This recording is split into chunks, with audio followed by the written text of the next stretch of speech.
তাহমি, আপনি জানতে চেয়েছেন কেউ মারা গেলে তার থেকে কি মাপ চাওয়ার কোনো পথ আছে বা মাপ নেওয়ার কোনো বিধান আছে?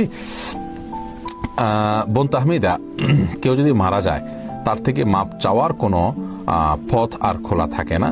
তবে যদি আপনি তার কোনো হক নষ্ট করে থাকেন এবং তার কোনো পাওনা আপনার কাছে থেকে থাকে, তাহলে যে জিনিসটি করতে হবে তা হলো আপনি তাকে তার পক্ষ হয়ে আল্লাহর কাছে মাপ চাইবেন এবং তার পক্ষ থেকে দান সাদকা করবেন।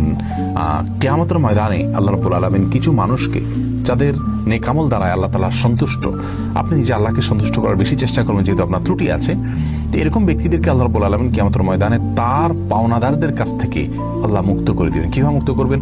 পাওনাদারকে আল্লাহ তাআলা জান্নাতের অফার করবেন, করে আপনাকে মুক্ত করে দিবেন। এরকম বিভিন্ন বর্ণনা হাদিস থেকে পাই আমরা। তো সেগুলোকে সামনে রাখলে দেখা যায় যে আপনার করণীয় হলো আল্লাহর সঙ্গে সম্পর্ক এই ক্ষেত্রে আরো বেশি বিল্ড আপ করা, যাতে করে আল্লাহ তাআলা আপনাকে সেখান থেকে উদ্ধার করে দেন। আর সেই সাথে পাওনাদার মারা গেলে তার পক্ষ থেকে দান সদকা করা, দোয়া করা, এগুলো করবেন। এটা যদি হয় আর অর্থনৈতিক পাওনা ছাড়া অন্য কোনো পাওনা হয়। আর যদি আর্থিক কোনো পাওনা তার থেকে থাকে তাহলে তার মৃত্যুর পর তার সে পাওনা তার ওয়ারিশ যারা বেঁচে আছেন তাদের কাছে ফিরিয়ে দিতে হবে।